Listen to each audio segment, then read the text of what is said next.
We need to know that thrombocytopenia is low platelets. We need to know that decreased hemoglobin, decreased schistocytes, and increased LDH indicates microangiopathic hemolytic anemia.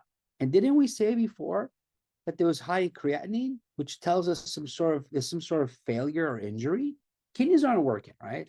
If there's increased creatinine, increased BUN, ladies and gentlemen, there's a problem. Yes, yes. Okay. So we have to know it's HUS, and we know it's HUS now. Okay. Now look at this. Underneath labs, normal PT, PTT for both.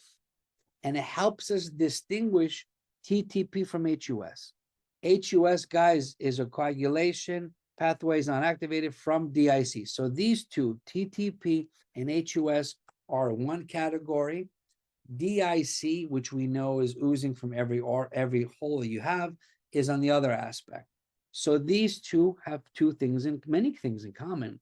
They don't have coagulation. They don't absorb. They don't consume coagulopathies, which means they have normal PT, PTT. They have a triad of thrombocytopenia, both of them.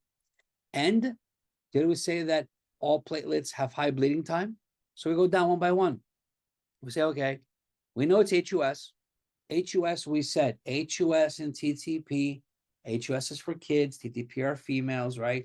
We know they have normal bleeding time, right? Sorry, they have increased bleeding time.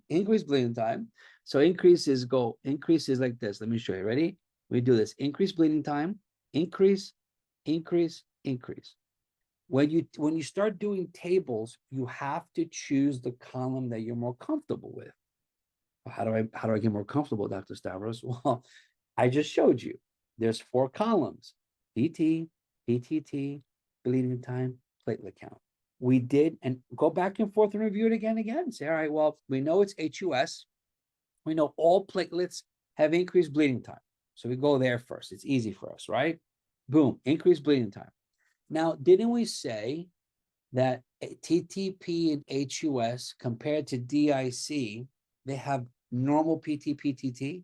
Because they don't consume coagulopathies. They don't absorb, they don't consume our PT, PTT. It says right here, it says disorders overlapping significant may resemble DIC, but do not exhibit findings of consuming the coagulopathies, meaning they don't have increased PT, PTT, decreased fibrinogen. They don't have any issues that way, right? So you say, okay, I remember now that HUS and TTP have normal PT, PTTs. So we go through one by one. Okay, normal here, we have normal here, and normal here. Okay, so we could take out B. Okay, that's out. We could take out C. That's out. And then now we're left with either A or D. Fair? Fair. So this is how you approach every possible table. I want you to open your books. I want you to read. I need you to understand that if you couldn't get to HUS, well, that's a first step. You need to know what the condition is. So you say, well, the age gave it away. Bloody diarrhea. Well, here it is over here too. Here it is, ready? We have TTP, remember, females, versus HUS, typically children. Pathophysiology is different in both. Presentation is the same, but now there's some difference in symptoms because they both have triad of this. They both have thrombocytopenia, microangiopathic hemolytic anemia, and kidney problems, both conditions. However, in TTP, there's fever and there's little neurological symptoms.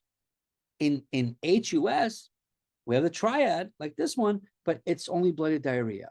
So when you hear bloody diarrhea, like, well, I remember bloody diarrhea is in the HUS, it's in the kids, it's on the lady, in the females.